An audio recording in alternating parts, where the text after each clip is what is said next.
APBN itu walaupun dia dalam bentuk undang-undang dan ditetapkan setahun sebelum tahun anggaran dimulai, kita juga melihat bahwa instrumen ini harus bekerja kadang-kadang sangat ekstra keras karena situasi berkembang, berubah pada saat APBN berjalan.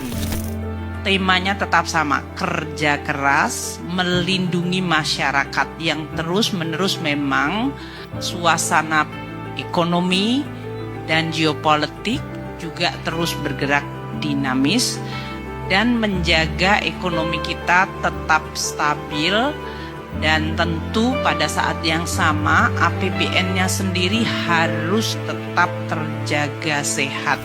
Kita ingat di kuartal 1 adalah kuartal yang sangat berat karena El Nino sudah memasuki pada bulan ketiga atau keempat. Suasana yang sangat menekan itu kemudian meminta agar pemerintah dan dalam hal ini APBN hadir, maka dilakukan berbagai langkah ekstra. Kita juga semua ingat di kuartal 1 adalah kuartal diselenggarakannya pemilu dan pada kuartal 1 kita juga membayarkan tunjangan hari raya untuk ASN dengan nilai 100% dari tukinnya.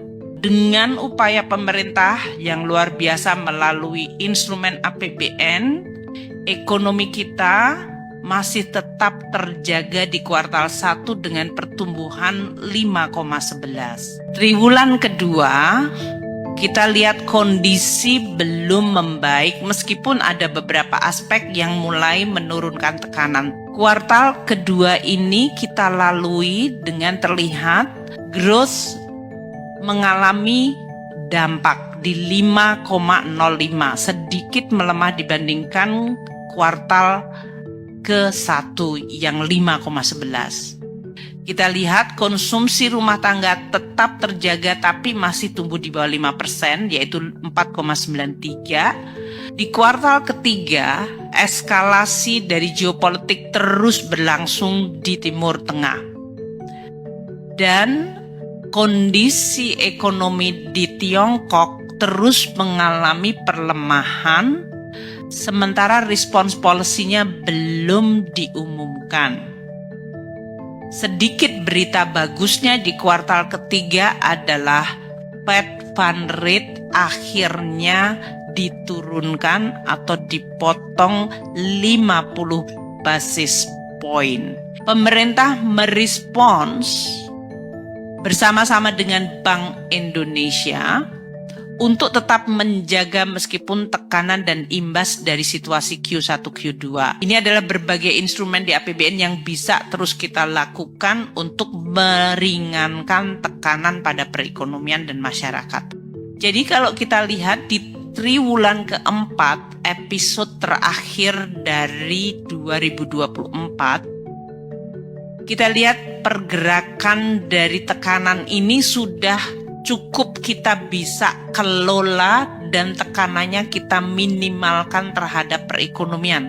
Kita masih mampu menjaga inflasi di 1,57, terutama kontribusi volatile food yang mulai mereda.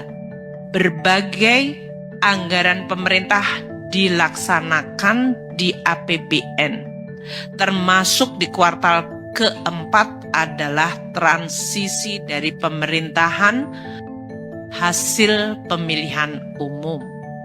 Dimulainya era Presiden Prabowo dan Wakil Presiden Gibran Rakabumi. Di sisi penerimaan mulai membaik, defisit APBN pada akhirnya terjaga turun pada level yang sama dengan defisit yang kita desain awal, yaitu 2,29%. Dari sisi kemiskinan, Gini, dan tingkat pengangguran terjadi penurunan. Ini artinya membaik. Sehingga walaupun tekanan sangat bertubi-tubi dan sangat besar dari berbagai faktor, entah itu faktor musim, El Nino, geopolitik, policy Fed Fund Rate, perlemahan ekonomi di RRT, namun kita tetap bisa menjaga perekonomian kita bertahan resilient dan melindungi terutama kelompok masyarakat yang paling rentan.